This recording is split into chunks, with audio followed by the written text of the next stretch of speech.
On this episode of The Word Made Fresh, we are getting ready for the season of Lent.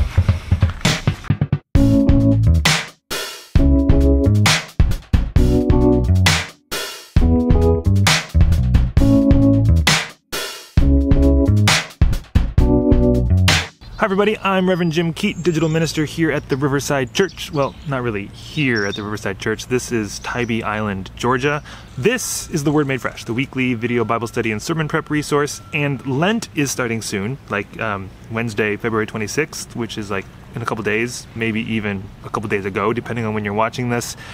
And for the season of Lent, we're going to do something a little bit different with The Word Made Fresh, this video. We have a Lent podcast that Riverside produces called Be Still and Go Meditations for the Movement. It's a daily audio reflection from Riverside clergy and congregants and other faith and justice leaders from across the country. It's great. Maybe I'm biased because I produced the thing. But for the next few weeks of Lent, I want to give you a kind of unique perspective, behind the scenes, early look at an episode that's coming up that pertains to Lent or the lectionary and all those good things. So this episode, you're going to get to watch me record it. No, okay, don't click off. It's not that boring, I promise. It's actually pretty, well, I think it's pretty great. I wrote a reflection. It's about Lent.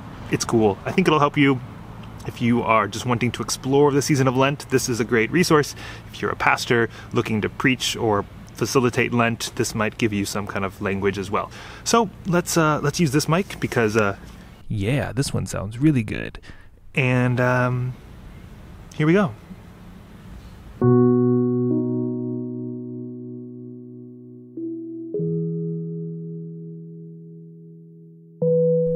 Are we there yet?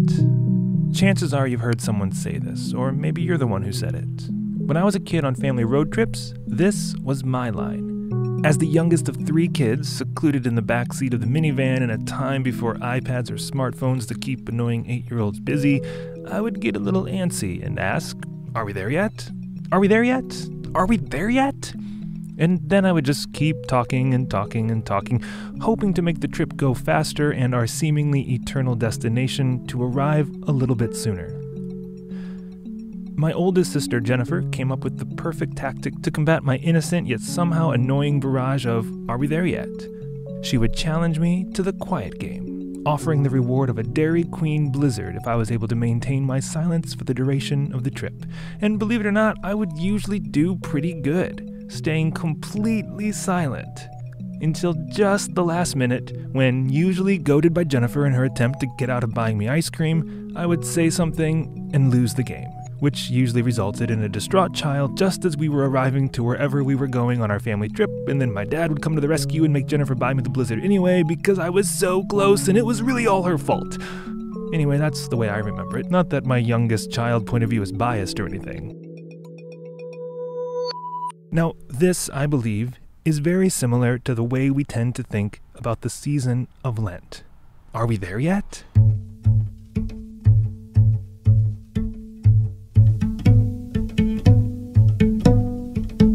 It's easy to see Lent as just the long, arduous road trip to Easter. Are we there yet? Are we still talking about mortality and grief and lament, or are we finally to the tulips and trumpets of Easter Sunday? Are we there yet? Or maybe only slightly better, we see Lent as the quiet game, the challenge to give up something for a fleeting reward. If I give up sweets during Lent, then I can eat all the Easter candy, right? Wrong.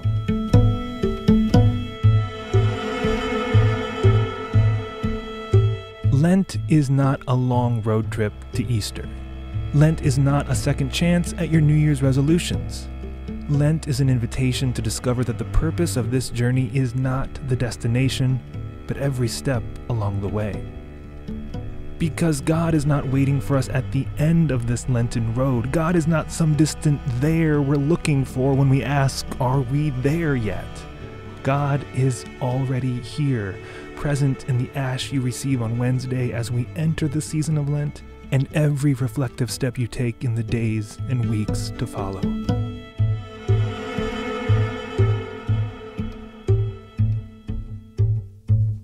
Now, all of this makes me think about one particular scene in the story of Moses from Exodus chapter 3.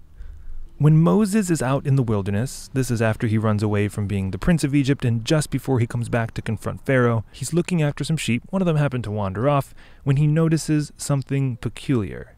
There's a bush in the desert.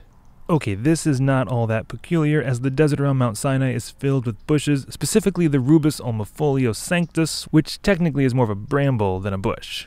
Now, Moses walked by this bramble, and he noticed that it was on fire. Again, not all that peculiar, as this is the desert and can reach temperatures of 114 degrees Fahrenheit. But what is peculiar is that this particular bramble was on fire, but was not burning up. Moses notices this seemingly eternal flame and walks up for a closer look. Now, you've likely heard this part of the story before. God speaks to Moses through this burning bramble, calling Moses to return to Egypt, confront Pharaoh, and lead the people out of slavery. Let my people go! But before all of this, God tells Moses to take off his sandals because he is standing on holy ground. This is the detail I want to pause on. You are standing on holy ground. Now, this whole scene can raise many different questions. Was the bush really talking, or was Moses just hearing a voice in his head? What happened to that sheep that Moses was looking for? But my favorite question this story raises is this: when did the ground become holy?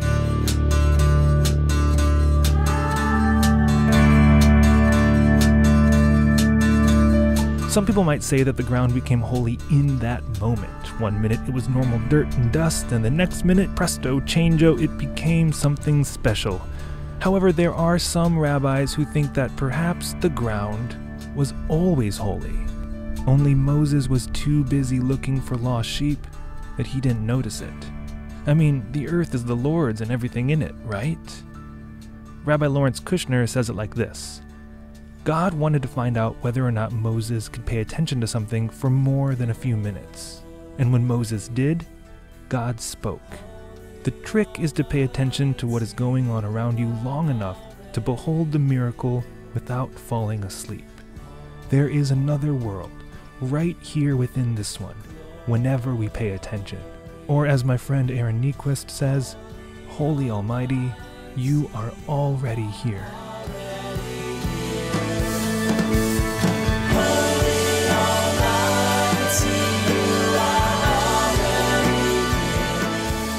You see, Lent is not about being somewhere else.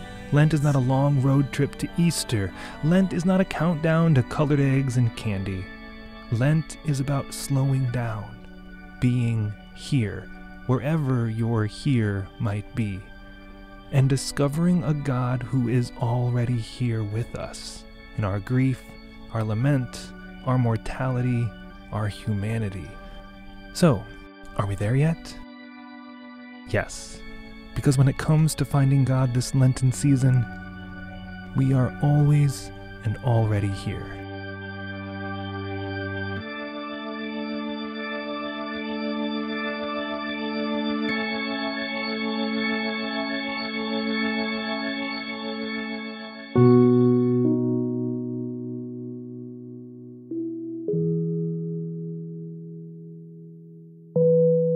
Thanks for listening to Be Still and Go, Meditations for the Movement. I'm Reverend Jim Keat, the digital minister at the Riverside Church. This episode is the introduction to our 7th season of this devotional podcast. Every day between Ash Wednesday and Easter Sunday, you'll find a new audio reflection from Riverside clergy, congregants, and faith and justice leaders from across the country. Most episodes will offer a reflection on one of the week's lectionary texts. One episode each week will focus on a poem. Every Saturday will feature a different musician singing the sound of silence, and every Sunday will feature a conversation with one of Riverside's congregants, exploring their history with Riverside and the ways they see our social justice legacy continuing to come to life in our future. All this to say, it's going to be an amazing season. You can find out more about the show and listen to every episode on our website at trcnyc.org/BeStillAndGo, or you can just open your favorite podcast app, search for Be Still and Go, tap subscribe to receive every episode right there on your phone. Or if you'd like to have us email you each new episode, we can do that too.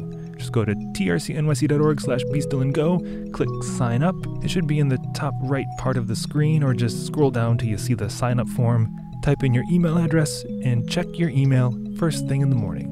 We'll be back every day this Lent with a new episode, a daily invitation to be present throughout this Lenten journey, because the goal isn't to go somewhere else, but to be where we are, finding a God who is always and already here.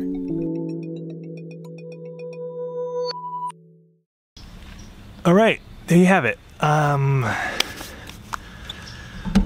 So I hope you liked that. That was a little bit of an interesting point of view, if you just didn't mind me staring off into space for however many minutes that was. Leave your comments below on Lent. Maybe this can be the question. How would you describe Lent? Yeah, that's a simple one. Just a nice big umbrella question. Drop your thoughts in a comment below. Share this episode with someone you think would enjoy it. And be sure to subscribe to Be Still and Go on your favorite podcast app, or just listen on our website right here at this link. We have some incredible contributors for this upcoming season. Some new contributors for the first time in Be Still and Go's history, and a lot of amazing returning voices from previous seasons as well. So, all right, that's all for this week.